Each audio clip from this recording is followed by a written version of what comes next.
Hello, everybody. Welcome. Okay, I need you all to give me a thumbs up if you can hear me. Okay. Can everybody hear me? Just give me. I want to say Kimber can hear me because she's giving me a thumbs up. So thank you so much, Kimber. Welcome everybody to our guest speaker series in 2024 on Digital Soulspace. Camera's over here. That's okay. Welcome. This is our second guest speaker of the year in 2024. We're super excited to be hosting an amazing human being. Her name is Randi Sands. She's a psychic medium. She is a tarot reader. She's an animal communicator. And I've recently become to know her and looking forward to working with her more. She kind of has a similar background as me, as in the fact she grew up kind of like in this paranormal sort of household, surrounded by other friends and family members who are also gifted in different ways. So let's go ahead and invite Randi Sands to join us for our little guest speaking engagement here. And she'll be coming up in just a moment. We'll be taking some questions after the interview's over. And Randi won't be doing readings, however, but she will be answering questions. So if you have any questions for Randi during this, we'll let you know when the time is to ask. And there's Randi. Randi, welcome. Oh, this is a toast to us because being my first time here, I was nervous getting in, especially with all the planets doing what they're doing. That's so good. I just realized my collar was totally inside out. So there we go. Now I look somewhat presentable. How you doing today, Randi? I am amazing, doll. How are you? Oh, I'm really good, thanks. I'm really excited we're doing this. And welcome to your first live appearance of hopefully many on Digital Soulspace. So excited about that. We have a nice little audience with us this morning, or this afternoon, and this will be on replay. So you can watch this later on replay. And of course, if you're watching this on replay, thank you for watching and welcome. So Randi, let's talk more about you. This is if I could turn my volume up. I did. Does that work? Yeah. Is that better? Yeah, I can hear you. How about Kimber? A little better. Okay, let me turn it up more. You sound okay for me. How about that? Oh, that's perfect. I think Kimber, let's see. Kimber says it's great. Awesome. Hello, Rachel. Welcome. Oh, we have some more people jumping on. We have Rachel, Audra, Kimber. And okay, well, let's get started. So, Randi, as I mentioned, you kind of grew up in a paranormal household, and you want to explain that a little bit? You kind of like grew up around this, right? Similar to I did? It's true. It's true. I'm probably the first psychic medium. My grandmother, way back in the 50s, was one of the biggest astrologers in Los Angeles. My cousin, which is actually my mother's first cousin, who recently passed in her 90s, was a very big numerologist. She's been on the news and what have you out in California. And I also have a cousin that owns a huge metaphysical shop in Palm Springs. Oh, wow. Oh, wow. Do you get discounts, family discounts? I do. Okay. However, shipping to Florida does not make it worthwhile. I can imagine. That's so cool. So you grew up around this. At what point did you first start realizing that you were gifted in this area? That's an interesting question. My spirit guide's name is Sam. And my mother will tell you that as a small child, I wanted to name everything Sam. Oh, okay. But I didn't realize until I was probably close to 30. And my great aunt, who was a vaudeville star, the biggest little bundle of love, all 4'11" of her, went into the hospital.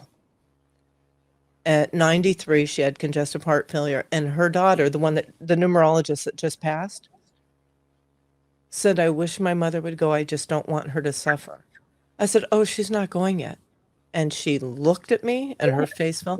I said, "She's going to go on your birthday." Oh wow. And she said, "Don't say that."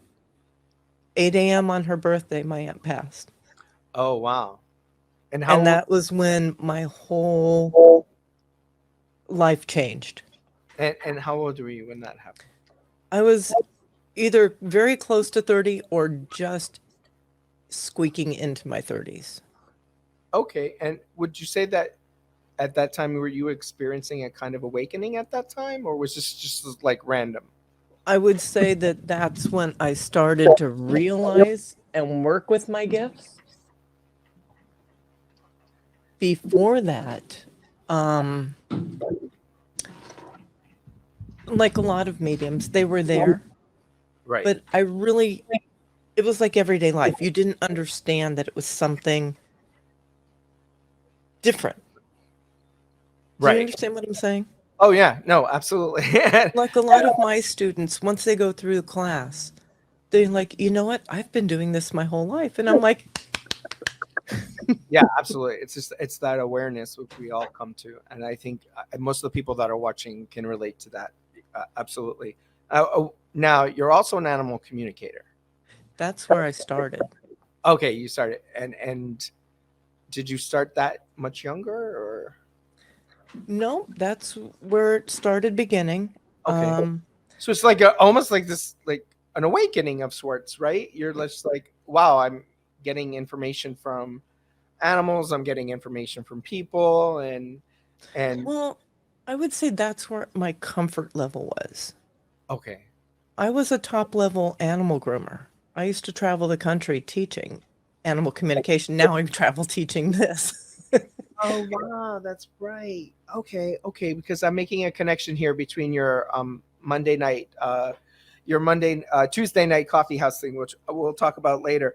Uh, so, what type of messages do you normally receive, like from either animals or people, or Animals are much more simple. They're not as complex as people. okay, I mean, when you think about it, they feel good, they don't feel good. They like their food, they don't like their food. They want more toys, they don't want more toys. They want more playtime, they don't. You see what I'm saying? yeah, They're much more um simple. okay, Where when you get into humans, it's a lot more complex. You can do forensic mediumship where you'll get messages about how they were killed or where their body may be or clues or just in a loved one. I did a reading yesterday. A poor gal left bawling because everything was so accurate and on point that she was good, but she was overwhelmed with emotion, which is where the healing process begins.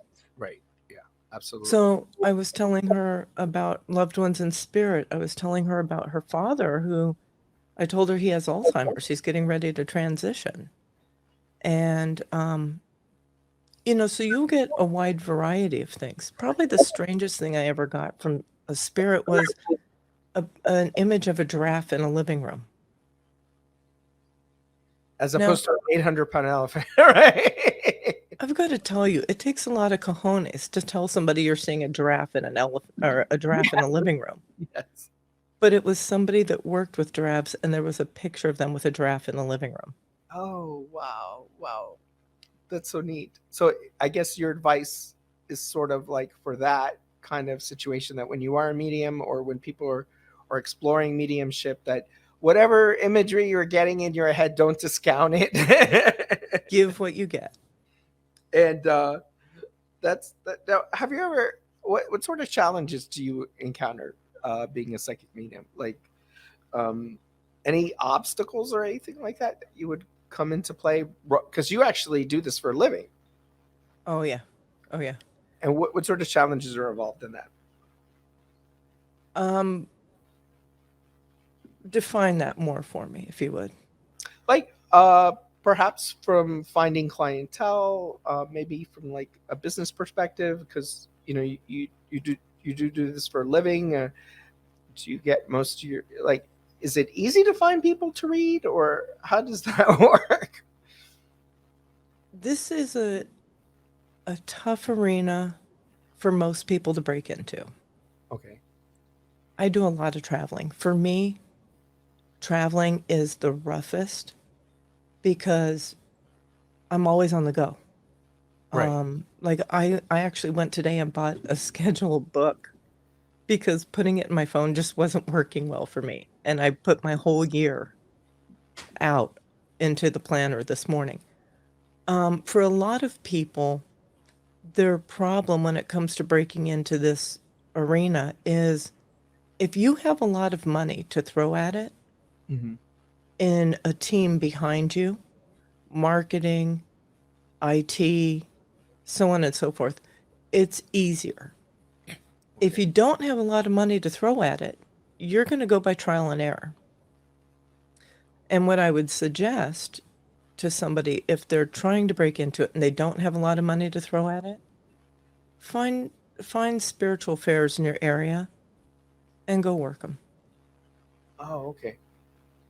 That's very cool. That's very good advice because, like, we have, well, I met you at a spiritual fair, for example, I but still do them. I yeah, love them. and I we love have, them because it gets me out of these four walls.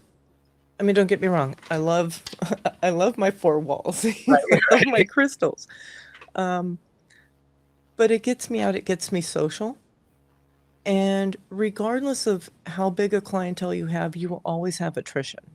People will transition, people will change their, they may meet somebody that poo-poos their spiritual beliefs, so right. they back away. Life may be really good, they feel like they don't need a reading for a while. So you will always have an amount of attrition. So that's my way of getting out, getting social, and also maintaining a large base. Is how is stamina? Because we have Rachel is watching from England, so hello to England. Hey. And Rachel wants to know, how do you handle things when you're stay? How do you stay? Her exact words is, how do you stay vital and clear when you're working a lot? Well, she's from the land of Arthur Finley. Um, Yes. you know, when I first started out, I had a problem with that. When I first started out, I would do two readings and I'd be exhausted. And I really didn't know how I was going to get past that. Ironically, for me, that worked out itself out. I was Lisa Williams is one of my mentors. Okay. I took classes with her several years back. And while I was there, because we were doing platform mediumship, a Native American woman, 100% Chippewa that helped raise me, came in and she told me, I've got your back. And, if you trust me. And I said, absolutely. From that moment on, I didn't have a problem. She became my gatekeeper. I never had a problem because what happened is she took a lot of the worries of things away. I knew she would let in, being the Indian she is, she would let in just who needs to be in the gate at that time. She would corral things because I had trouble with everybody trying to come in at once. Oh, yes, yes, that happens to me sometimes too, and you can tell because you're like, okay, slow down, like. And so, just to clarify, real quick, hold that thought. This woman you're talking about, was she in the physical or the non-physical? She was in the physical. She Okay, helped raise me, okay, and so she was helping you. she crossed when I was getting to adulthood. I was an older teenager. Oh, okay. So I'm getting a better picture. So then, when you started your mediumship, she became your gatekeeper, so to speak. She stepped in when it was the right time. Okay, You know, they don't give you what you're not ready for. absolutely. And it was just the right time for her to step in. And she offered. She said, "Do you trust me?" I said, "Absolutely." And I was by the Lilydale stump having this conversation. It probably looked crazy to, well, not in Lilydale, Right. but and she said, "Do you have faith in me?" I said, "Hands down." She said, "Then I'll have your back. You never have to worry about anything." And it smoothed out. But what I tell new people coming in is I tell them, after each reading, and this is what I did when I first started out, I would invite Archangel Michael to come down just above my head, take his sword and cut the cord that binds us, push their energy back to them and mine back to me. That's, And yeah. that helped a lot too. I utilize, as do a lot of us online right now. I utilize Archangel Michael a lot in all my readings, especially when preparing for a reading. Now, your gatekeeper helps you with making sure the beings, keeping everybody in line. How does that then translate to dealing with difficult messages? Is she also there to filter some stuff out, or is she? How do you deal with those difficult messages that are coming through? She does everything. Oh, okay, she's like I she's like never the one stop worry. shop. Okay, I never worry about protecting myself because the Indian she was, and let me tell you, she was Indian. Like, don't right, give her whiskey, okay? right, right, right. I never worry about protecting myself. Uh huh. She handles that. I never worry about who has to come in and who has to stay out. She handles that. Right. I never worry about what I'm going to get because she will give it to me in the way that I need to get it. In other words, she won't let me get anything that's going to, in a way that will traumatize me, Right. but she'll make sure I get it. And how do you do that on the client side? Like when there is something that you, Rachel says absolute trust, and I love that. Amen. Yeah, I love that. How do you deal with that on the client side when there is a message that you have to bring forward, and maybe it's not difficult for you, but it might be difficult for the client side to receive. Like for example, I'll give you an example. Is sometimes I pick up a lot of times when I'm doing readings, I will pick up substance abuse or sexual abuse. And when that first started happening, I realized it was disturbing to me because I'm like, how do I relay this to the person? How do you do that? I'll tell them I'm picking up different traumas Okay. and I'll ask them, how comfortable are you? Do you want to delve into this? I'll give them the choice. Just like, you know, a lot of people will tell you, you'll do a reading and you'll say, I've got this person coming in. And they'll say, oh, I don't want to hear from them. That's my mother. I do not want to hear from her. And I'll say, okay, all right, I understand that. Obviously, there was trauma there. But let me ask you a question. And whatever your answer is, I'll respect it. When they pass and they do their life review, they go through a lot and they have the ability to try to make things better. So, this could be an opportunity for healing. You tell me if you want it or you want to bypass it. And I will tell you, I think I've only had one person say bypass it. Wow. Very interesting because I love that you brought up the, the the concept of healing because I'm reading a really good book right now by Perdita Finn called Taking Back the Magic, and she speaks of the continual work that goes on the other side and how the collaboration between people and spirit, and that the healing's continuing not only in the physical but the non-physical as well. Mm-hmm. So a lot of spirit just jumps at this opportunity to do the healing Yes. and to do that sort of. Rachel wants to know if you work exclusively with spirit. Can Rachel, you can you elaborate? qualify that? Yeah, can you elaborate a little bit on that? What I'm wondering is because Rachel's very has a broad spectrum of different things that she works with, different beings, different entities, different. Mm-hmm. Um, oh, do you work with? Oh, okay. So you're working those who That's have a lived. really good question. And I'll tell you why. Okay. Because I have absolute faith and trust in Jeannie, which is the Indian that helped raise me. You know, some people will say, where did you get that information? And you know what? I never worry about it because I know it's right. Okay. So for me, where it comes from doesn't matter. I let her control that. So getting back to her question, it's kind of hard for me to answer because I let Jeannie worry about all that. I get you.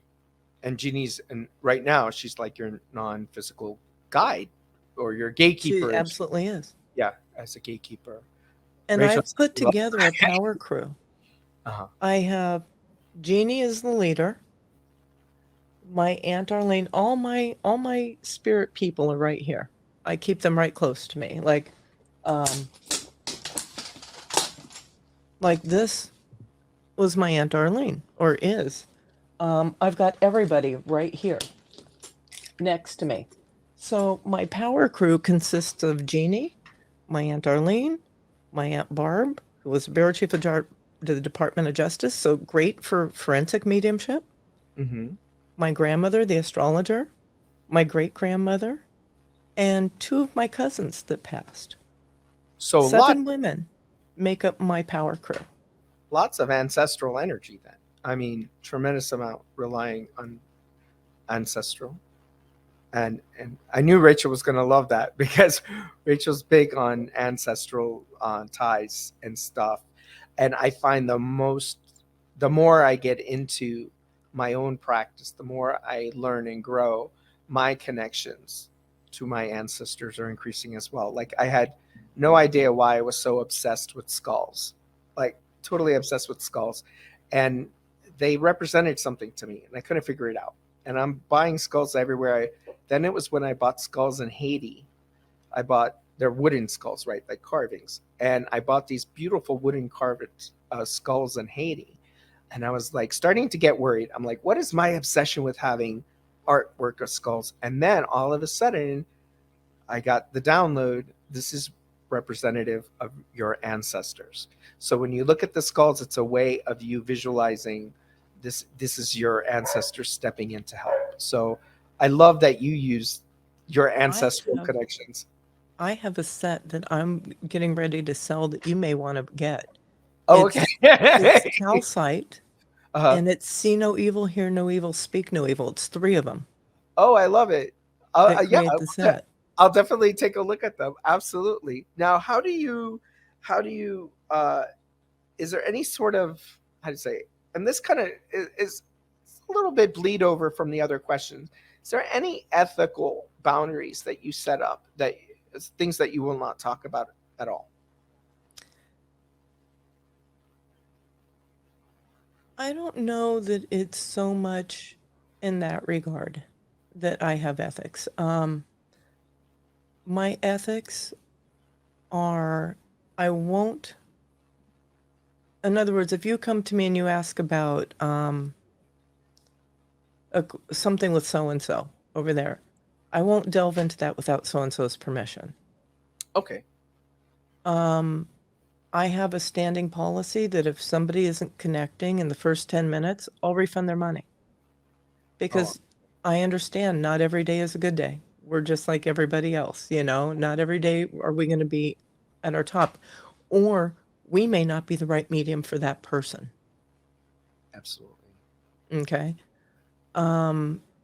Ethically, I will ask somebody again if we're going into an area of trauma, if they're ready, if they're prepared, if they want to hear what is coming to me, because some people don't. Some people, it's a trigger that could send them backwards into a tailspin. And we have to be careful that we don't do anything that is going to cause trauma or harm, we should be doing healing. That's really good advice. I love that. And do you find that that's often the theme of a reading? Is that it's a overall a healing experience connected to different traumas, or do you find like some readings are they connected more to future stuff? Because I was wondering how much of your readings are because I when I do a reading, I find that so much of it is healing old wounds and stuff like that. And is that the same for you? Is it more themed? They're never the same. They're always They're different. never the same. A lot of times it's healing just in the sense of being able to connect and give them definitive evidence that a loved one is in spirit, Yeah. that allows them to know that they're there and they're fine, that helps them heal. Right. Right. A lot of people are like, are they just dead? Or did they make it to a good place? Or, you know, they have all these questions. So a lot of times that's it. A lot of times I will get, I had a woman and her husband was an absolute jackhat. He was horrible to her. And they had been divorced for 30 years. And for whatever reason, he chose that day to step forward to apologize. Amazing. And she was just bawling and she was so grateful. She's like, after all this time, you would think it wouldn't matter, but I appreciate the fact that he's stepping forward to apologize because he was telling me everything he did to her. Oh wow, wow. The different, emotional abuse, the physical Right. abuse, and that helped her substantially. I love that. I love that. And that's something that happens I find more often than not, that there's a lot of apologies involved, Mm-hmm. that sort of thing. How do you deal with something traumatic like a suicide? Do you tend to get a lot of people that have passed on that come through stronger with the suicide, or because I have some personal experience with that, and I'm interested in hearing what you have to say about connecting with people who have taken their own life. It's interesting. Most of them that I get that have taken their own lives, um, will step in and tell me I have responsibility in my crossing. Okay. There was only one time where they really went into particulars. And it's one of my students before she became a student. And ironically, she's back in one of my mediumship classes right now. And her husband, when their child was newly born, um, he had an addiction issue and he went back out and he just climbed up a tree. There were beer cans underneath. I described them to her. I told her that I knew he hung himself because I felt something along my face, like a rope, and everything was very accurate. But you see, she was really ready to hear it in detail. And Okay. again, I asked her, are you ready for this? Because if you're not, we won't. So I feel that in most cases, when they tell me that, I had a responsibility in my physical crossing, it's because they're not ready to go into detail. They're not ready to hear the details. Okay. Yeah, it's weird because I've the way I receive that kind of message is usually an apology. And like they're like, I'm sorry, this happened. And then that's when I get, for me, that's my little thing. It's the apology comes through, and almost, and it's kind of interesting because you mentioned how you get it saying that they had responsibility in their death. And then I hear everyone's seen on TV and popular culture, like Long Island Medium, like she often says sometimes, she goes back and forth, I'm taking responsibility for my death, or they're apologizing for their death. that kind of thing. Oh, Rachel wants to know if you feel the emotions of spirit that is coming forward.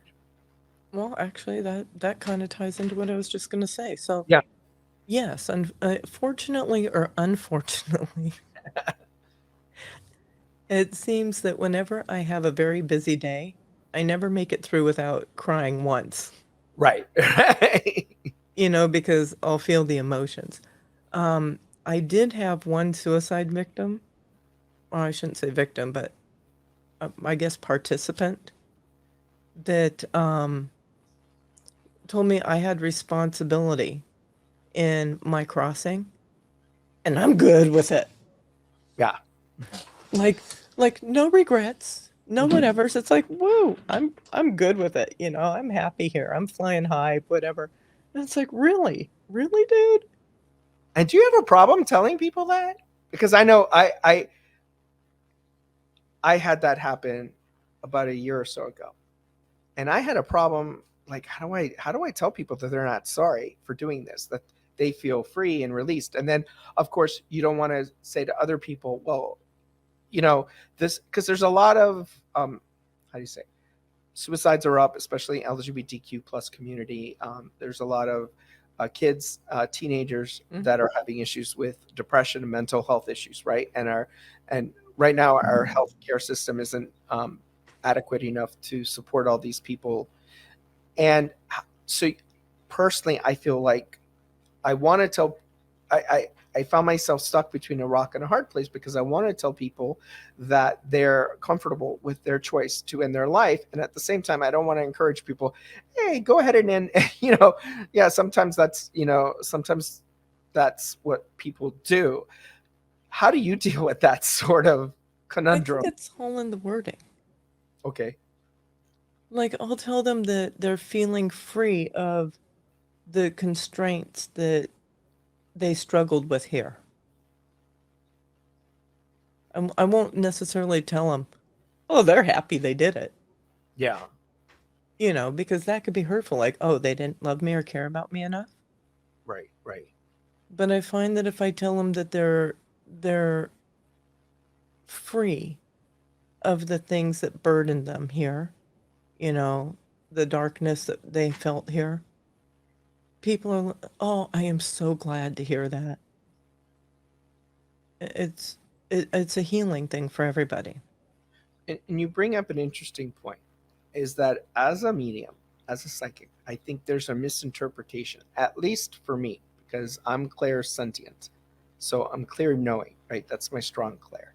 So a lot of things just pop into my head. With that being said, a lot of people do not, or a lot of people have the misconception that when you're a medium, you're hearing messages word for word and you're repeating them word for word. How much of what how do I phrase this? What I'm trying to say is that you're getting feelings, sensations, emotions, and the way that you convey that information, that's a huge part of being a medium, is it not? Like the way you choose to relay the information. How do you how do you find that sweet spot? If I'm wording that correctly. Practice, practice, practice. Okay, very cool. We have a huge responsibility Hmm. because if we aren't careful, we could literally cause harm to somebody's life. Absolutely. Yeah. We can send them, like I said, into trauma, into a tailspin. And, that's a huge responsibility. Um, every reading will be different. Like, I encourage you to explore more because I think you'll find if you explore more, you're not just getting it the way you think you're getting it. Yeah. Because from one reading to the next, I'll hear, your inner ear, of course, which some people could think it just pops in their head. Um, I will see with my third eye. Sometimes I'll taste. Now you smell. Smell is one of the hardest clairs. I do. And I do it sometimes, but that's probably one of the least. And we can build our clairs. Yeah. So in my classes, I'll show my students how to build clairs that aren't their strong ones. So, for example, the sense of taste. What's your favorite dish? You know, um, your grandmother made when you were growing up. Close your eyes, you'll taste it. Um, Sight. Close your eyes. Look at your kitchen. These are all exercises you can do to help build those clairs. I'm loving that visualization, because I think a lot of people wonder how it is, because it is different for everybody. And I think a lot of people wonder how it is. I know, building my own clairs and knowing what clairs were and how they present themselves, I think that's a huge part of realizing your gifts and Hmm. realizing, because a lot of people just don't know that the little voice inside their head is the spirit guide, or people don't realize, they just attribute that, oh, it's like my intuition, or oh, it's my little that little voice in my head. Well, that little voice in your head might actually be your grandfather, or your your spirit Not guide. not might. Um, I'll tell you a quick story. Uh-huh. Um, there was a time in my life where every time I would get in my car and I'd drive and I was not in my head, these conversations would roll through my head. And I knew they were loved ones. But you think you're daydreaming, you think it's wishful thinking, and you know the difference because if it's negative, that's your self talk. Yeah. If it's positive, it's them. And then somebody had asked me if I wanted to go to Casadega for a weekend trip. And I'm like, sure. Had Oh, I'm no dying clue to what go. it was. Yeah, I'm dying to go there. Had no clue. Oh, we'll go. And so I said, sure, let's go. I'm thinking we're going on a weekend trip. So on the way up there, I hear, hey, are you excited? And I'm like, well, yeah, we're going for the weekend. Casadega is the second oldest spiritualist camp in the country. Lilydale was the first. Lilydale became the summer camp. Casadega became the winter camp. So they're like, you don't know what Casadega is? I'm like, no. And then once they told me, my exact words were, I just want to know I'm not crazy. We got there, we arrived at the bed and breakfast, and it was a particularly cold night. We went to eat. Well, the ice chest, the plug popped, and my hoodie was drenched. So when we got back, I asked the lady at the bed and breakfast if she could throw it in the dryer. And she was sitting there with another woman who was eating, and she looks back at me and she's chewing her food, looks back around, takes another bite, looks back at me, and she goes, you're not crazy. They're talking to you. Oh, I love it. Michael, I couldn't have turned around and ran up those stairs, opened the door, closed it, put my back on it, shaking it any faster if I had a lit rocket up my behind. Okay.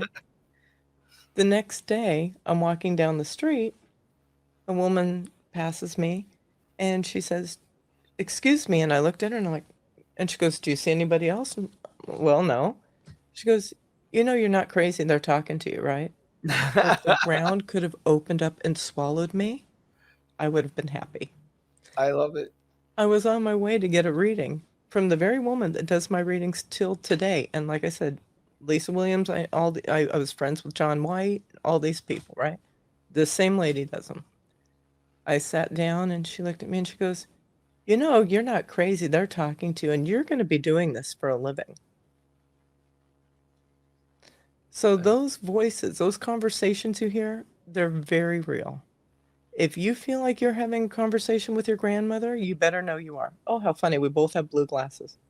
I was just going to mention that. I was going to mention that. It was funny because I'm a huge law of attraction freak, right? Like huge. I was in the hot seat with Abraham Hicks. I'm big time into law of attraction, and I was on a cruise ship uh, two years ago. I was on a cruise ship. I had no idea Abraham Hicks was going to be on the cruise, like no idea. And I ended up booking the cruise, and Abraham Hicks was on there, which I didn't see her. I had already been in the hot seat and everything, but I didn't see her. But I did interact with a bunch of people that were there for the cruise because she does cruises. And I saw this guy in the gift shop, and the guy in the gift shop looked absolutely taken back. And I said to him, "It's your first time, isn't it?" And he goes, "Is that obvious?" And I said to him, I go, "Don't focus so much on who she is. Focus on the message. Don't focus on, there's a lot of people here that think she's some sort of God and they worship her." And I go, "That can be overwhelming." And I go, that's not why you're here. You're here for the message." And he goes, "Wow, thank you so much." So it was so weird that I felt compelled to talk to this gentleman.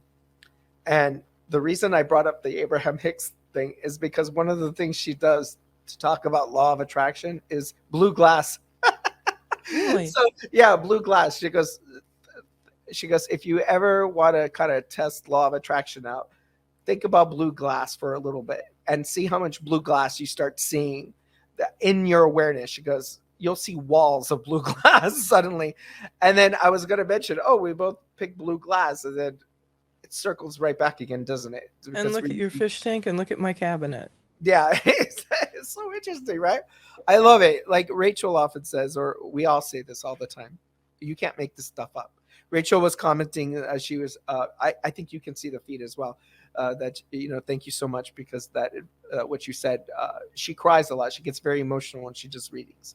So thank you for that. Now, It's tough, Rachel. It's tough. I mean, I'll stop myself now most of the time. And I'll back myself up. I'll say, I just need a second here. In the beginning, I would sit there and bawl with him.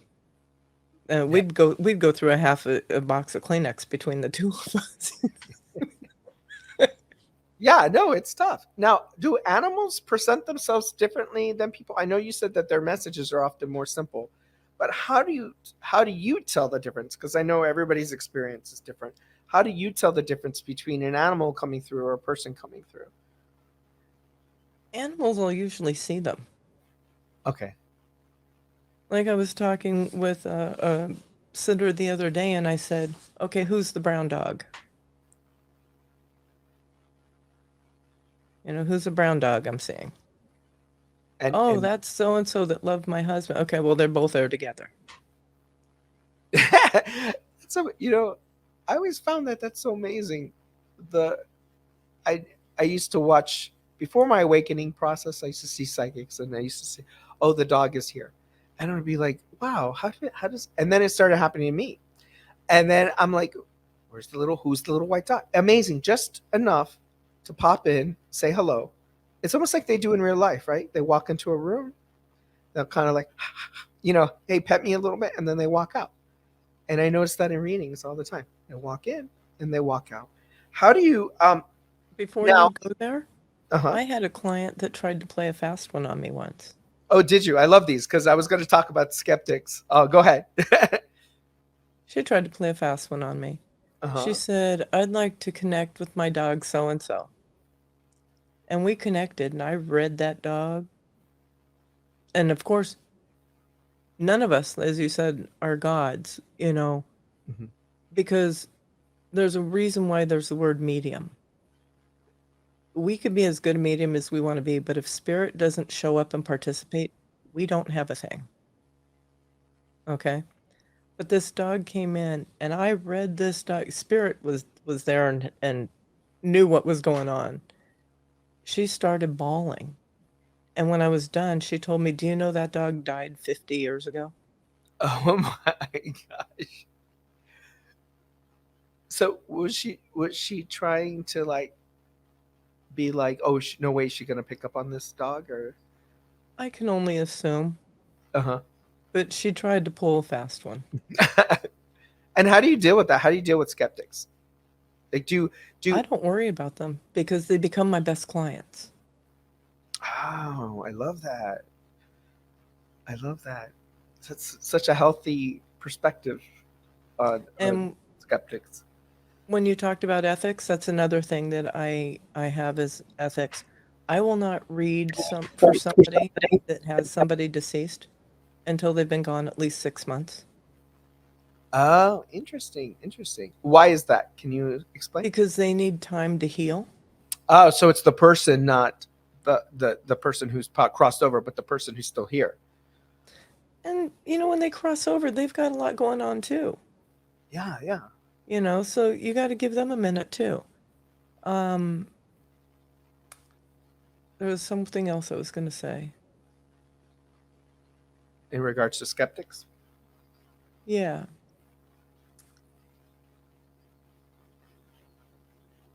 And I don't remember what it was. It just flew out. Spirit wants you elsewhere. Now, if somebody's interested, like in becoming a psychic medium, or they're interested in growing their gifts, or they think they might be, let's start there. Let's start Mhm. there. If someone thinks, what are some of the things that somebody can, maybe people are experiencing that they might be a psychic medium? First of all, it's not for everybody. Okay. And what I do with my students is I explain to them what they're in store for, because this is not an easy life. It's extremely rewarding. I wouldn't trade it for anything, but it is not easy because you are going to have fire walks like no tomorrow, because spirit is going to throw everything at you to keep expanding your level of consciousness so you learn lessons. Okay? If somebody thinks they're interested, find yourself a teacher. And I'm not saying me, there's plenty of good teachers out there. What you want to look for is you want to look for a teacher that you resonate with, that you feel is ethical and honest, and most importantly, somebody that wants to be a mentor, where you're not just a number, you're not just a paycheck. Because along the way, you're going to have questions, you're going to have doubts, you're going to have whatever. Um, and you're going to need somebody, as one of my students say, that talks you off the cliff, or somebody that explains to you why certain things are coming to you. You don't have that with a teacher that just wants to teach a workshop and they're out. And take off. Yeah. That's really good advice. I had that similar experience with voice channeling. I never was into voice channeling at all. Never. And I started working with a lady named Lauren Antiformo, she's amazing. And she does a lot of voice channeling, especially archangel voice channeling, that kind of thing. And she's amazing. And while watching her, I noticed the sensation coming up that it was almost like I was fighting it, because I felt she almost like activated it in me. And anyway, she was an amazing she was an amazing teacher, absolutely amazing. And she really helped me with the voice channeling. And this wasn't even she became a mentor for uh, channeling. And she started her own little Facebook group called Spirit Speaks, and it was a, you know, sort of a coaching thing of how to get channeling, shared experiences. And sharing experiences with other people is so important, because like you said, you're not crazy. This is they certain gifts have, even though every experience is unique, there are things that they all share in common that really seem to validate things. Now, going back to what I asked you about, having the teacher, what do you feel like when you're in you're in this arena of being a medium, and you say it's difficult? uh what do you do when you feel spirit coming through with a complete stranger? And this is interesting, because I want to get your perspective on this, because I see this all the time on TV, like the whole Teresa Caputo thing, where, okay, I love it. Mhm. So you want to explain that?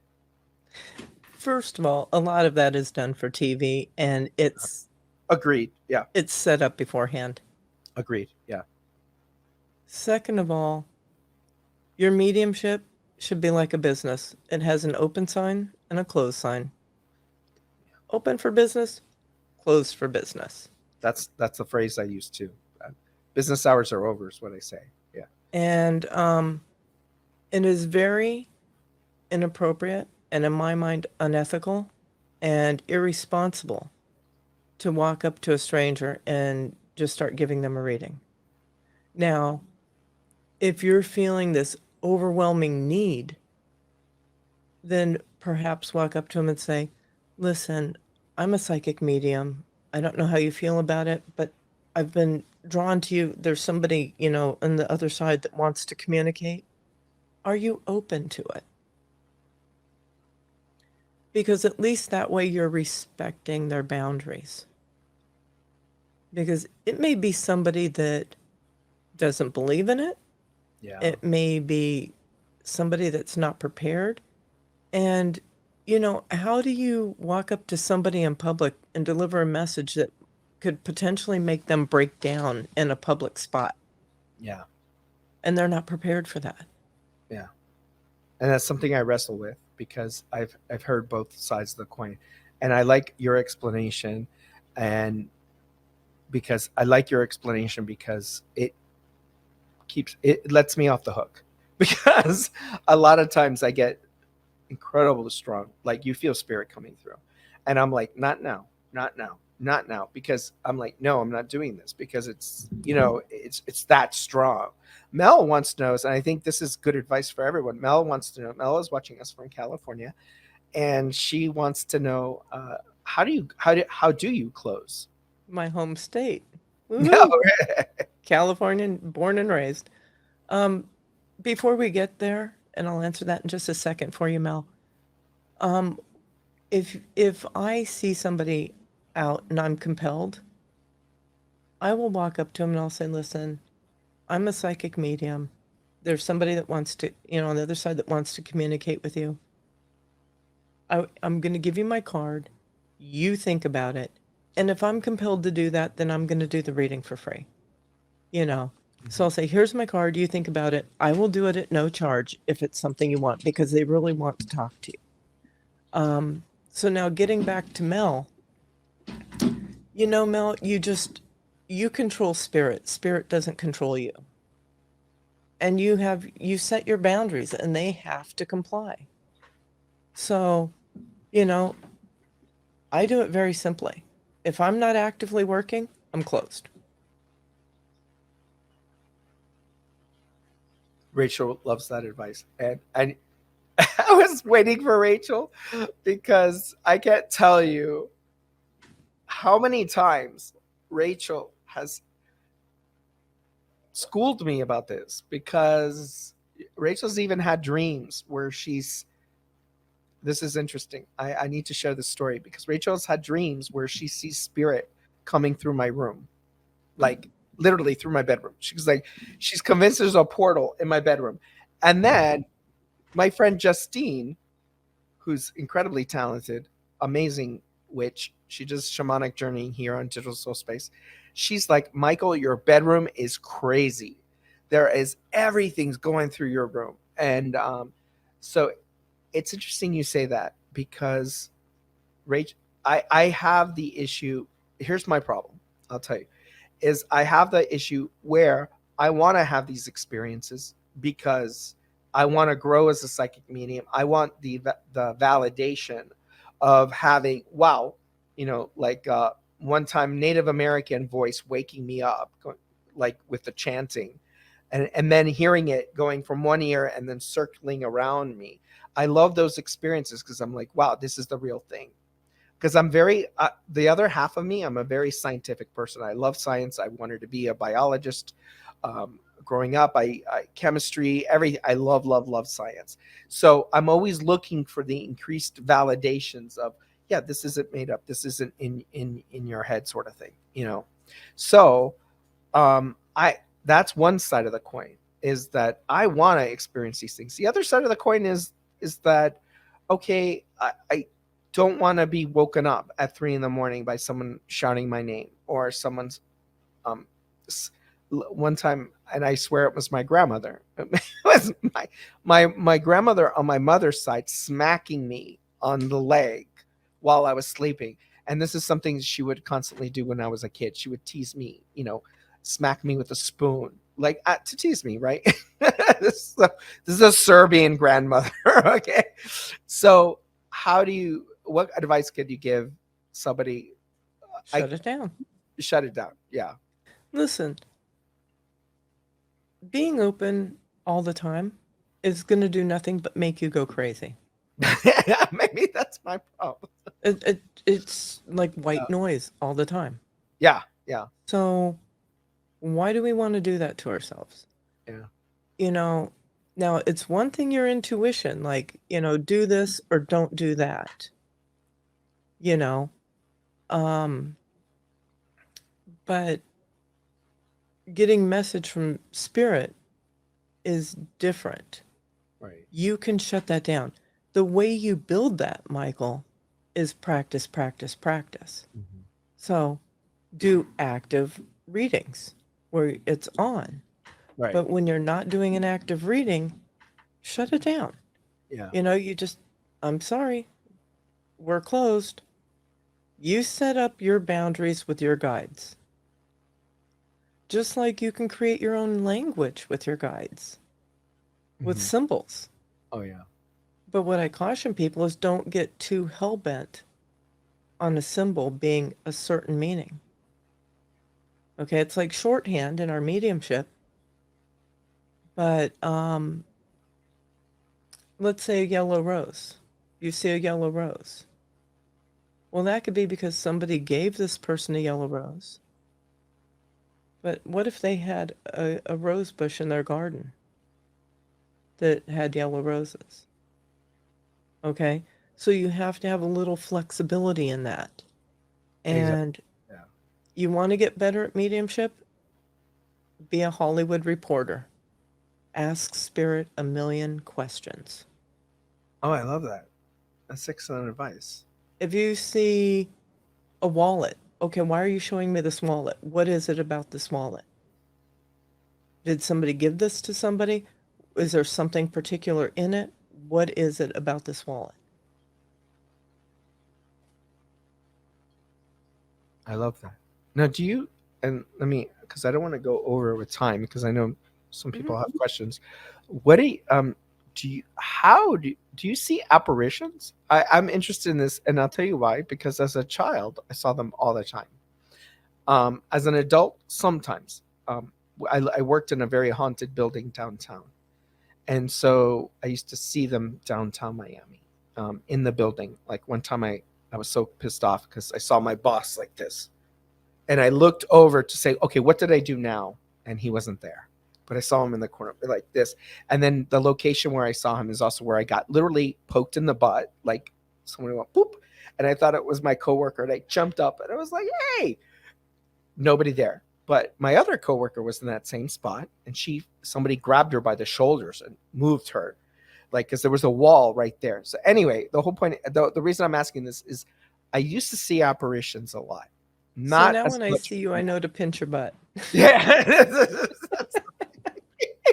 So do you see apparitions or did you from see them at one time or from time to time, it's not my favorite thing, and Jeannie knows it, so you know, she's not going to let it happen all the time. right. But yeah, I've seen Indians, I've seen nuns. My mother had a home that we didn't know it. It was built on an old convent, an orphanage. And I slept over one night. I was sleeping on the couch in the living room, and I felt this presence. Hey, Eric. Um, I felt this presence, and I turned my head, and there was a nun peeking around the corner. Wow. But usually when you look straight at them, they'll disappear. Yes. Yeah. It's always like in the that I have that experience. It's in the corner of my eye. When I had a reading by Brett Butler, she asked me, "Who's the guy in white?" And I go, "I have no idea, but he's been around for a long time and I used to see him as a kid all the time, so clearly that I was constantly doing this." And she goes, "There's somebody in white that's watching over you all the time. That's like your protector." You mentioned nun. Rachel had a nun story because when I would talk to Rachel, a nun would always come up. But a nun, not so nice, a nun that was annoying her in her school because I said to her, Rachel's a school teacher, and I said, "Is why is there a nun in your school that's And the talking?" nun has a ruler, by the way. Yes. and see Rachel told me it used to be the nuns used to live there. Years. Rachel's from England, so a lot of the But that buildings are nun has a ruler and she's not afraid to use it. yes. Oh yeah, she wasn't the nicest, but she was always so critical of Rachel. It was so funny. And that's how she presented herself. But the nun was becoming a problem. She was unpleasant, yes. And the nun was becoming a problem. And we used my mom, who had crossed over, to help ease up the nun situation in Rachel's classroom. And my mom and the nun kind of became friends. It was a very interesting experience. But I love the fact that you brought up the nun, because the minute you said nun, I thought of Rachel at her nun thing. So this is fascinating. I want to. It's 2:07, so we've been doing this for an hour. It always goes by so fast, and I want to. If you have a moment, I want to open it up for questions. We got another 3 hours. Okay. So we have quite a few people watching that weren't watching in the beginning, and so if anybody has any questions for Randi, maybe about her journey about mediumship, now's the time to ask. You can just type it into the chat. If you have your chat, you see that in the little thing, there's a chat thing. Let's see if we get some questions from our audience for you. I love the fact that you said that skeptics were some of your best clients. I guess because here, we have a great question right now. Mel says, I'm new to mediumship and I have zero control over it. It happens. And again, it's practice. It's about setting boundaries with your spirit guides. The biggest piece of advice I could give you would be to find a practice. Everybody's different. So, I can give you a couple of mine, but you have to find your own. Find a practice to really connect with your guides.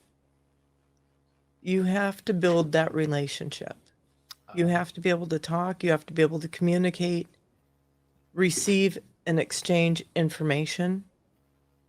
And the more that you build a relationship with your guides, the easier it's going to be to set boundaries. And I had this conversation with you the other day, because you were talking about setting up a contract with your guides. And I think like for Mel, that super resonates for me when you said it about Mel. And so I wonder if Mel would engage in a practice where she's connecting with her guides more, as to use as what you said earlier, as a gatekeeper. And Anthony uses that term as well, with his spirit guide, his gatekeeper.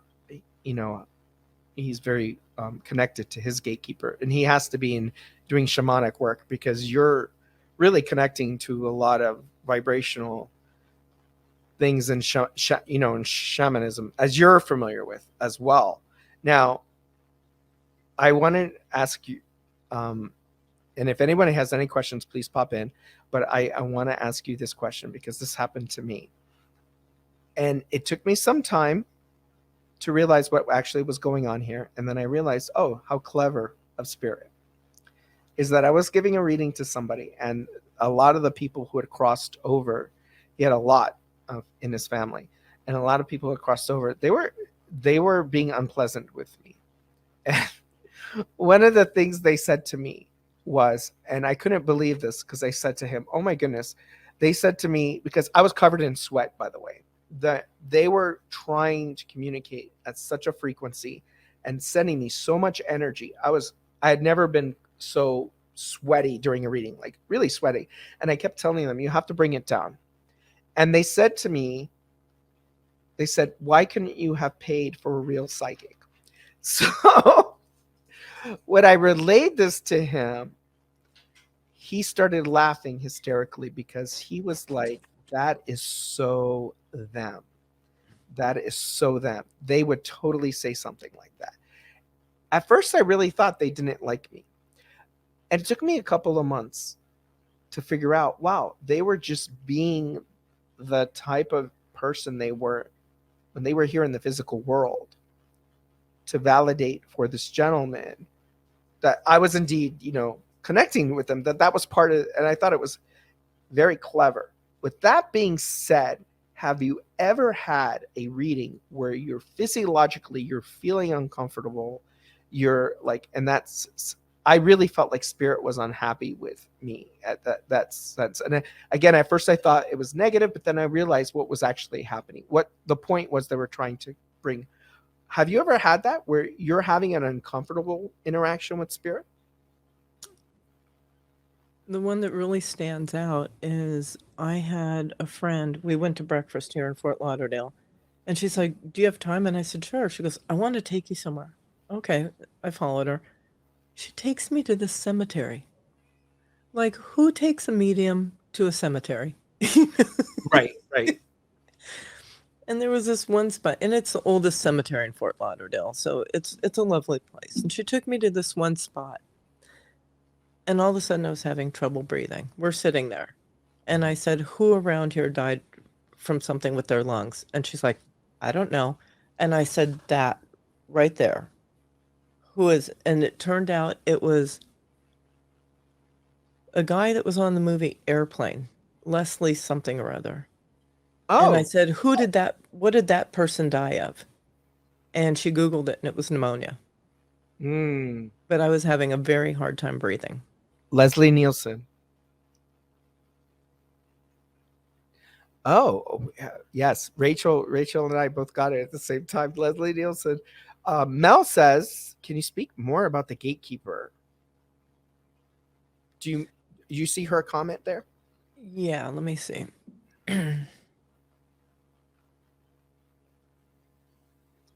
Speak more on the gatekeeper.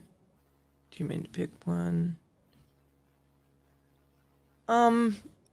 Okay. When Jeannie came to me about being my gatekeeper, ironically, I had never even heard the term before. She gave it to me. So for her duties as a gatekeeper is she keeps my field clear. Only what's supposed to be in there for me to communicate with will be in there. Everything else or everyone else is held back. She also is responsible for my protection and other various things.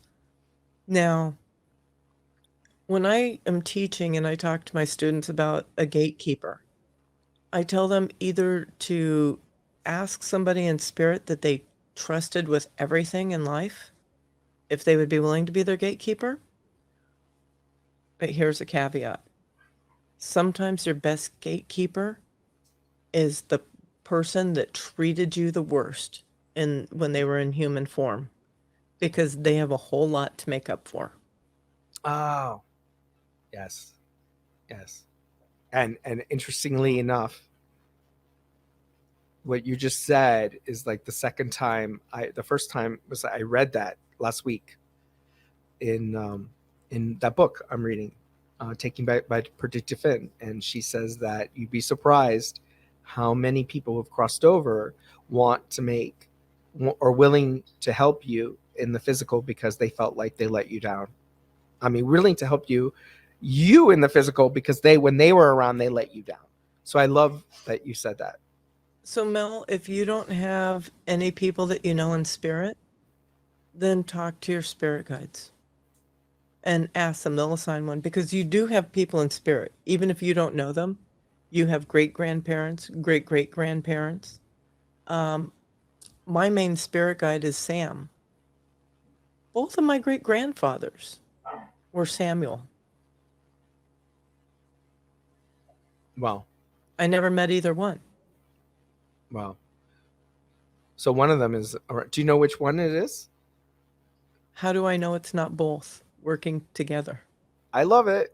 I love it. And that's something as a medium, you really learn how to become open-minded, don't you?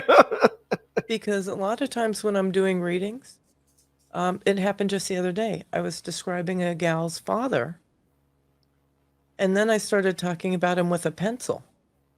And they came in like this.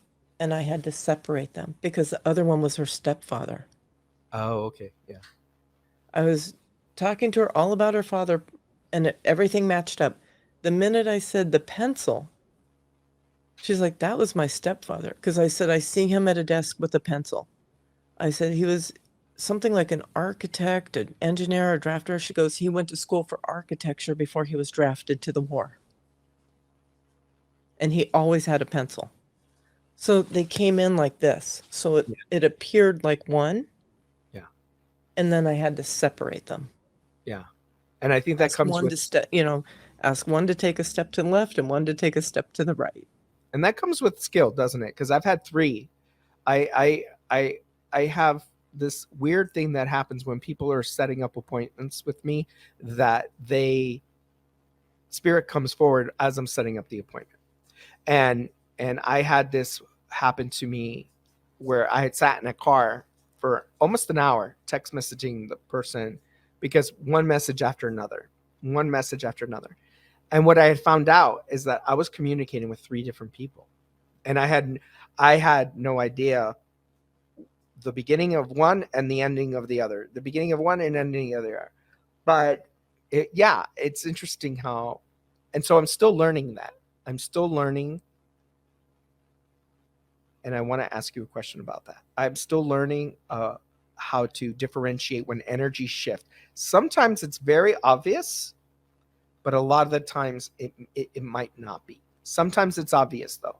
When I do automatic writing, it's very obvious to me, an energy shifting. This is another being stepping forward. Not so much a mediumship. I want to talk to you about learning, because we talked about this in the coffee house thing that we did. One of the things you talked about there was always being open to, we're always learning more. Forever students. Yeah, we're forever students. And you said that stuck out for me, because we always say here on Digital Soulspace, everyone's a student and a teacher on Digital Soulspace. Like we always say that.